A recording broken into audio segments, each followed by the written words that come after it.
Bunaqasi bo'lmagan 5 xona uyimizni 4 kunda bitkazib berishgan modelni uylar bo'ladi. Bu yangilik eng yaxshi tomoni utuplit bo'lgan bo'ladi. Shu uyimizga shuna betonni quyib beradigan bo'lsalar, akalarim shuni olib kelib qilib berishadi. Buni ko'chirsalar ham bo'ladi. Nari tomonga borib ham uyimizni qo'yib bersalar ham bo'ladi. Xo'p, kvadratiga 86 kvadrat bo'ladi. Bu tomonda o'ng qo'limizda mehmonxona, bu tomonda esa oshxonamiz ham chiroyli holatda qilib berilgan.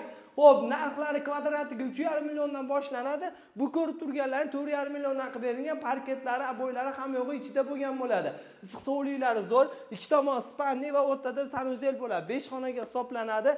Narxi shu ko'rib turgan joylarni 24 ming dollarga chiroyli holatda tayyor berishgan. Endi 1 yil, 3 yillab usta boqish hojati yo'q, g'ish olib kelib boshqa akalarimizga shuna betonni quyib berasizlar bo'ldi. Muammodan yechimi bor. Keyin zavod tomonidan 1 yilga garantiya berilar ekan, 50 yil ham bemalol xizmat qilib beraveradi deyapti. Pastda nomerlarni qoldiramiz. Shunaqa kimga ko'chma uylar va utuplit uylar kerak bo'ladigan bo'lsa, bir pasta sizlarga bitkazib berib ketishadi. Buni ko'chirsalar ham bo'ladi. Pastda nomerlar bor, Ravshan Medonov sizlarga chiroyli qilib berishadi.